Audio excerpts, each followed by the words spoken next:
चलिए final account, closing account या final account. ठीक है, अभी तक जो अपन ने देखा दो चीजें होती है इसमें, एक बुक कीपिंग, एक अकाउंटेंसी। ये फर्स्ट चैप्टर में चीजें क्लियर हुई थी, बुक कीपिंग और अकाउंटेंसी। तो बुक कीपिंग और एक चीज और जानते हैं आप, फाइनेंशियल ईयर क्या होता है?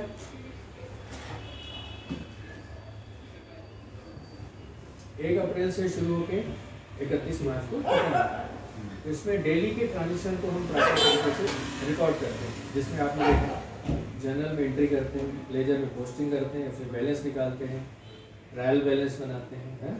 फिर आगे चल के सब्सिडी बुक देखा आपने, जैसे अपन कैश बुक और बैंक बुक मेंटेन करते हैं, परचेज बुक, सेल बुक की इन्वेंट्री के साथ एंट्री करते हैं। तो ये प्रैक्टिकल में भी डेली चलता रहता है। ठीक है, डेली यही वर्किंग होती है बिजनेसमैन की। उसके बाद क्रेडिटर डेबिटर्स के बैलेंस निकालते हैं। ओके, ये वर्किंग ट्रांजेक्शन रेगुलर डेली चलते हैं। ओके, तो उसके बेस पे ये साल भर 1 अप्रैल से 31 मार्च तक है। जैसे मार्च क्लोजिंग आपने सुना होगा, वहां पर अकाउंट को क्लोज करना होता है। मार्च क्लोजिंग जो आपने देखा है, सुना है, ये वही क्लोजिंग। ठीक है, अब साल भर जैसे आप पढ़ाई करते हैं, असेसमेंट होता है, एग्जाम होता है। तो एग्जाम क्या होता है आप लोग का? असेसमेंट होता है कि आपने साल भर क्या पढ़ाई की है, एग्जाम में कितने मार्क्स आए, आपको कितना चीज़ें समझे। कुछ प्रैक्टिकल सब्जेक्ट होते हैं, उसमें वाह होता है ना, ये सारा चीज़ें। तो इसमें भी ये सारी चीज़ें होती हैं। ठीक है, तो साल भर कोई भी बिजनेसमैन ये देखना चाहता है कि मैंने साल भर क्या किया, मेरा रिजल्ट क्या है ना। चाहे तो ये वैसे डेली, वीकली और मंथली बेसिस पे भी देख सकता है, बट ऑफिशियली जिसको हम असेसमेंट ईयर बोलते हैं, ये फाइनेंशियल ईयर होता है अप्रैल टू मार्च, और उसके बाद असेसमेंट ईयर चालू हो जाता है। ओके, इसमें आपकी वर्किंग का असेसमेंट किया जाता है और रिलेटेड डिटेल जो है वो आपको पोर्टल पे डालने होते हैं। मंथली जीएसटी रिटर्न भी डालना होता है, और ये at the end of year ये सारी चीज़ें करके आपको असेसमेंट करके ये सारे डिटेल इनकम टैक्स पोर्टल पे डालने होते हैं। और अगर आपका टर्नओवर 1.5 करोड़ से ज़्यादा है तो आपको सीए से ऑडिट भी कराने होते हैं। और अगर ऑडिट नहीं कराते तो उसको बोलते हैं सेल्फ असेसमेंट। ठीक है, इसमें आपको 3 अकाउंट बनाने होते हैं। एक होता है ट्रेडिंग अकाउंट, दूसरा P&L profit and loss account, और तीसरी होती है बैलेंस शीट। ठीक है, तो इसका नाम है account, profit loss account, but ये है शीट, ये है आपका फाइनेंशियल स्टेटमेंट। ठीक है, अब एक एक करके हम इसको देखेंगे। तो पहले अपन देखते हैं ट्रेडिंग अकाउंट। ट्रेडिंग अकाउंट एक प्रकार का लेजर है आपका। लेजर का फॉर्मेट आपको क्लियर है? लेजर के बाद में आपको जर्नल एंट्री में ले जाऊंगा मैं आपको। ठीक है, तो सबसे पहले और ईयर एंडिंग 31 मार्च, मतलब ये पूरे आपके साल भर की वर्किंग है।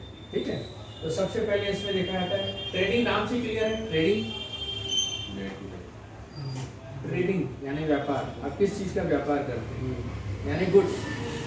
ठीक है, ये जो आपके गुड्स हैं उन किस में एंट्री करते हैं आप? परचेज में एंट्री करते हैं। तो परचेज हमको नेट परचेज दिखानी है, तो परचेज रिटर्न को आप माइनस कर देंगे तो नेट परचेज आ जाएगी। लेकिन उसके पहले आपको 1 अप्रैल का ओपनिंग स्टॉक लिखना होगा। जैसे कैश बुक कैसे मेंटेन करते हैं? Opening cash, all the payments and closing cash. ठीक है, तो यहाँ पर आपके गुड्स की बात हो रही है। तो ओपनिंग गुड्स, ओपनिंग स्टॉक कितना था आपके पास 1 अप्रैल को? ठीक है, 31 मार्च को यहाँ पर क्लोजिंग कितना हो जाएगा? Closing stock. लेकिन ड्यूरिंग द ईयर सेल्स आपने कितनी करी? सेल भी नेट से लिखेंगे तो माइनस सेल्स रिटर्न कर देंगे, तो नेट सेल आ जाएगा। ठीक है, तो गुड्स के ये चारों अकाउंट बेसिकली कंपलसरी आएंगे। अब इसके अलावा गुड्स के ऊपर डायरेक्ट एक्सपेंसेस, अब डायरेक्ट इनडायरेक्ट आप टेली में देते थे, याद है आपको? तो ट्रेडिंग अकाउंट में डायरेक्ट एक्सपेंसेस लिखे जाएंगे।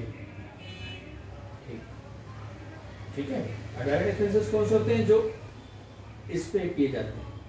अगर आपकी मैन्युफैक्चरिंग यूनिट है तो मैन्युफैक्चरिंग के एक्सपेंसेस, अगर आपकी ट्रेडिंग यूनिट है तो ट्रेडिंग के परचेज के जो एक्सपेंसेस होते हैं, परचेज करने के पीरियड में, उस ड्यूरेशन में जो भी आप खर्चे करते हो वो सारे यहाँ लिखोगे। यहाँ क्यों लिखना जरूरी? क्योंकि इसी कास्ट में जुड़ते हैं। और यहाँ पर चूंकि आपका इसमें सीपी प्लस प्रॉफिट रहता है, सेल में आप प्रॉफिट जोड़ के सेल करते हैं, तो वो इस अमाउंट में इंक्लूड रहता है, कास्ट प्राइस में प्रॉफिट, तो सेल प्राइस यहाँ जाता है। तो अब जो है ये वो आपका लेजर, तो लेजर में आता है बैलेंस, यस और नो, ठीक है। तो यहाँ बैलेंस सीडी, तो अगर क्रेडिट बैलेंस आया ये आपका कहलाएगा ग्रॉस प्रॉफिट। क्रेडिट बैलेंस ज्यादा होगा, सेल में अमाउंट ज्यादा होगा, स्टॉक में ज्यादा होगा, तो आपका आ जाएगा ग्रॉस प्रॉफिट। अगर डेबिट बैलेंस बढ़ गया तो आपका आ जाएगा ग्रॉस लॉस, आप लॉस में। तो ये एंट्री आपने एक एक एंट्री करी थी, याद है? परचेस की, सेल की, सबकी एक एक एंट्री करी थी। तो उस पूरे लेजर का जो है टोटल आप यहाँ पर शिफ्ट कर देते हैं, यहाँ क्लियर है? तो आपको यहाँ दिख गया इतने अकाउंट, गुड्स से रिलेटेड अकाउंट लाने से उसका बैलेंस दिख गया, तो आपने इतनी टर्नओवर करके इतना माल खरीदा साल भर, इतना स्टॉक था, इतना क्लोजिंग 31 मार्च। ये फर्स्ट अप्रैल जैसे होता है तो क्लोजिंग स्टॉक 31 मार्च।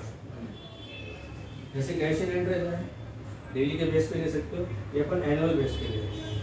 जब साल शुरू हुआ था तो आपके पास कितना स्टॉक था, पूरे साल भर आपने कितना परचेज किया, आपके परचेज लेजर से यहाँ टोटल आ गया, फिर सेल लेजर से आपका पूरा सेल आ गया, रिटर्न वाली माइनस करके नेट सेल आ गया, नेट परचेस आ गया, ठीक है। और 31 मार्च को आपके पास कितना स्टॉक था वो लिखा, तो आपका ये आ गया। तो इसका डिफरेंस जो आएगा आपका क्रेडिट बैलेंस होगा तो ग्रॉस प्रॉफिट और डेबिट बैलेंस होगा तो ग्रॉस। तो इस तरीके से आपका ट्रेडिंग अकाउंट बन गया, ठीक है, क्लियर है? अब आगे आएंगे प्रॉफिट एंड लॉस अकाउंट, इसको मैं बिठा दूं, ये बुक में भी एग्जांपल्स हम इसको समझेंगे अच्छे से, अभी अच्छे से समझ लीजिए।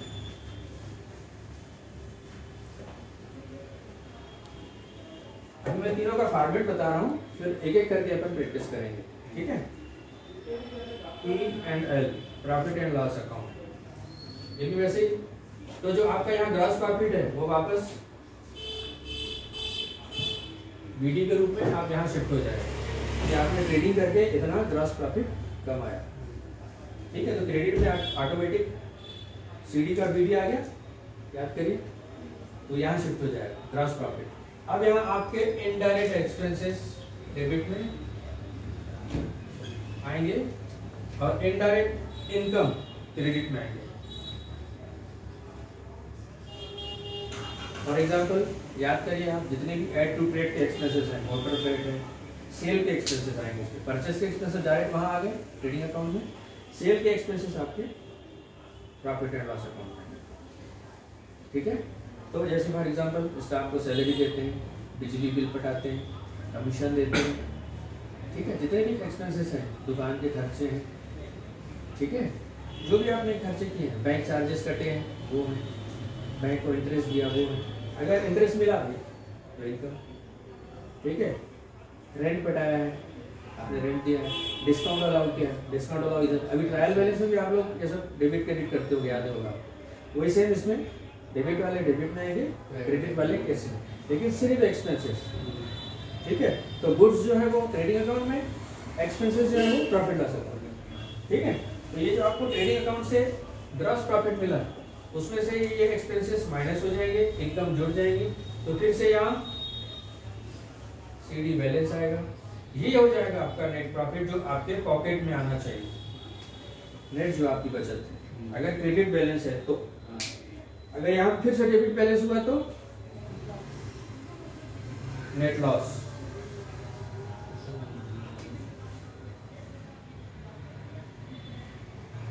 तो आपकी साल भर की वर्किंग का पूरा पिक्चर क्लियर हो गया कि आपने साल भर क्या क्या किया, टोटल कितना टर्नओवर था, कितना आपके पास स्टॉक था, कितना खरीदा, कितना बेचा, कितने खर्चे किए, तो आपको ग्रॉस कितना हुआ।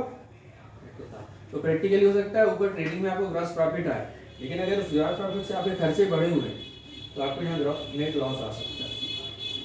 खरीदी बिक्री से तो आपने पैसा कमाया लेकिन खर्चे उससे ज़्यादा कर दिए तो ग्रॉस लॉस आ सकता है। तो अगर ये आप रेगुलर मॉनिटर करते रहेंगे तो क्या होगा,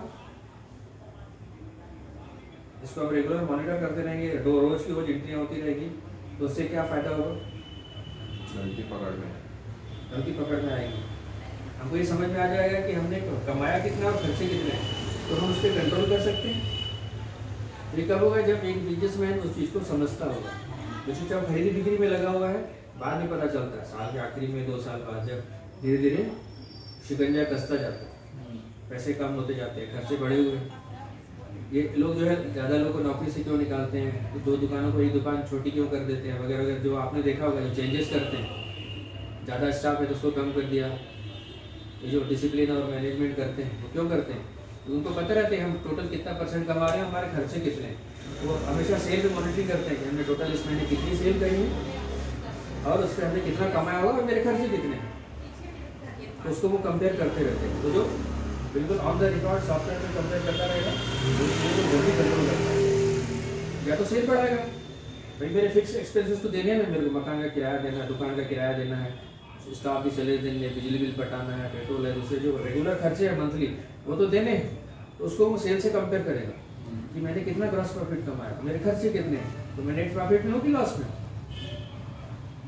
तो जिसको ये आइडिया रहेगा वो प्रैक्टिकली बिजनेस को मॉनिटर भी करेगा, कंट्रोल भी करेगा। जिसको आइडिया नहीं रहेगा तो खुद काम करेगा, गले घोड़े जैसे सेल परचेस करता रहेगा और वो अकाउंटेंट और सीए पे डिपेंडेंट रहेगा। फिर वो जब ये बैलेंस शीट बनाई जाएगी तब समझ में आएगा सबको, अरे इधर काम तो कर रहे हैं, मेहनत तो कर रहे हैं, लेकिन अल्टीमेटली हम लॉस में जा रहे हैं। उसको पता रहेगा तभी तो कंट्रोल करेगा। कैसा ना, तो सोचिए एंड रिजल्ट को ध्यान में रखते हुए आपको कुछ काम करना है। तो कब होगा, जब ये आपको इसका फॉर्मेट पता होगा, इसका रिजल्ट पता होगा, इसका इम्पोर्टेंस पता होगा। तो देखिए चीज़ें इंटीग्रेटेड है ना।